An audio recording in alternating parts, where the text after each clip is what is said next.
It's that time of year again. But yeah, I'm curious. Is your character gonna survive? Probably not.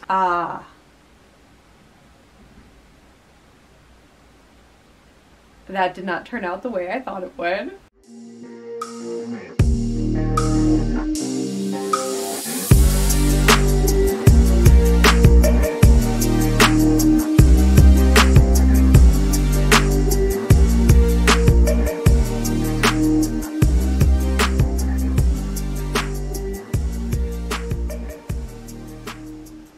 Welcome to the crypt.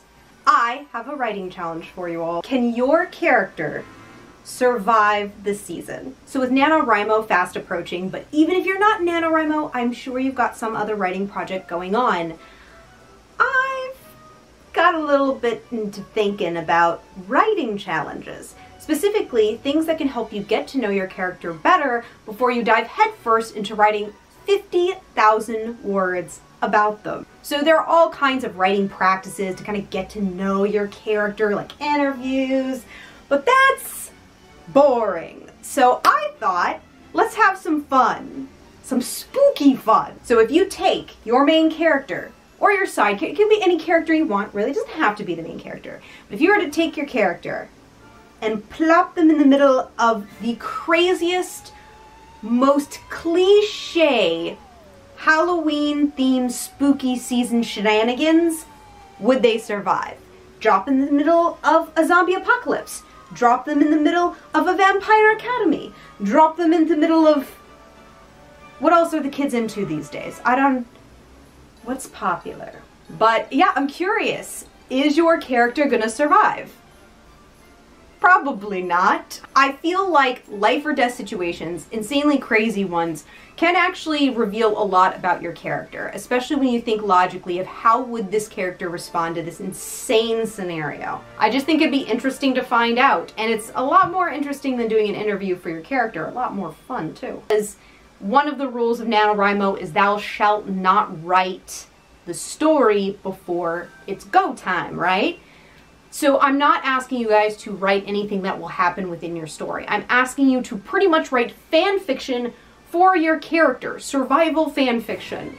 That is the challenge. It can be as long, short as you want, but you can't write your book yet. Now, if you are planning on writing a zombie book or something like that, just choose a different ridiculous scenario.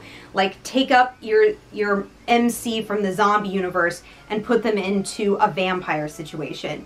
You can still utilize this even if you do plan to write for spooky season throughout November. You can still utilize this challenge. I'm really curious what you guys are going to come up with. Do you know what I came up with?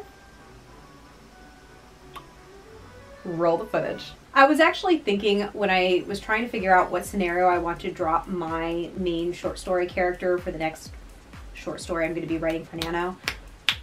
I need to figure her out a lot more because that should be one of the longer short stories I'm writing for my compilations. But so far her name is Celine. She is a non-human character, so she's a part woman, part spider. And I think it would be interesting to put Celine in a crypt, because I'm always saying welcome to the crypt, so we're gonna go with a crypt. But I was thinking, since this is pretty much fan fiction essentially, I could do a crossover if I wanted to.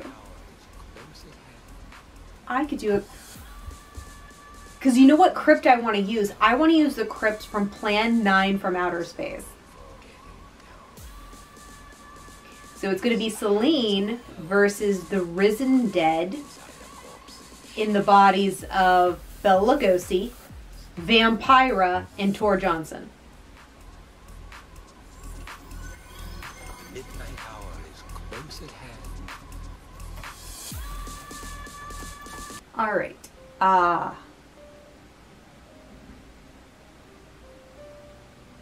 That did not turn out the way I thought it would. Her gravity far lower than her own.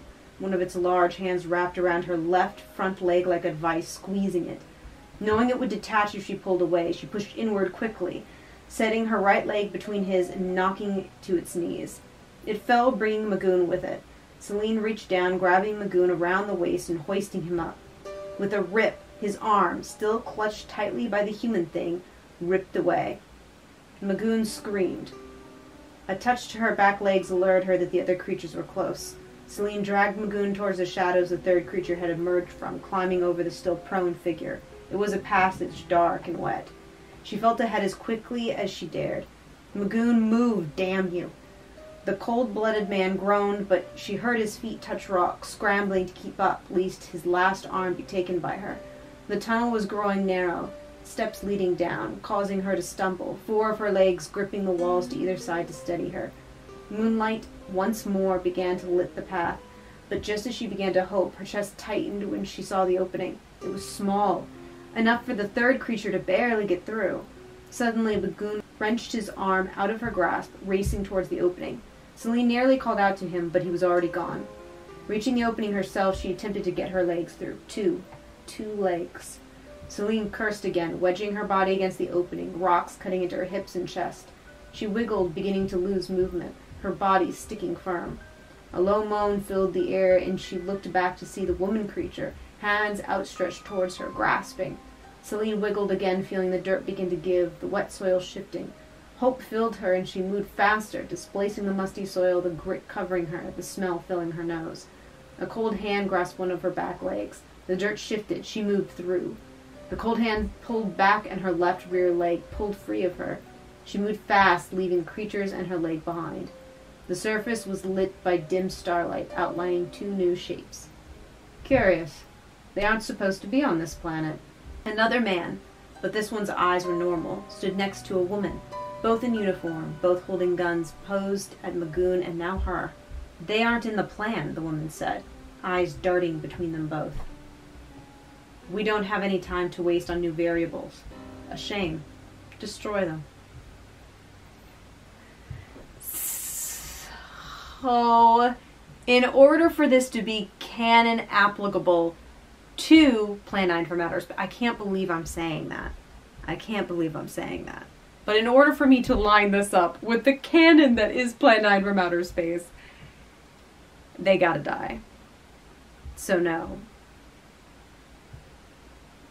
She doesn't make it.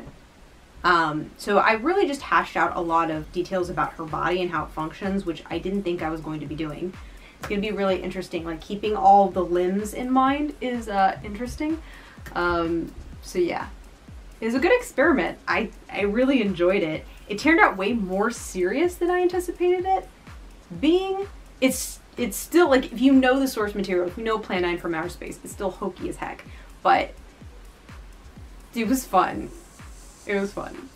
Did I do well? I don't know yet. That's actually future me. I'm filming this the day before I write. My character survives, right? My character makes it.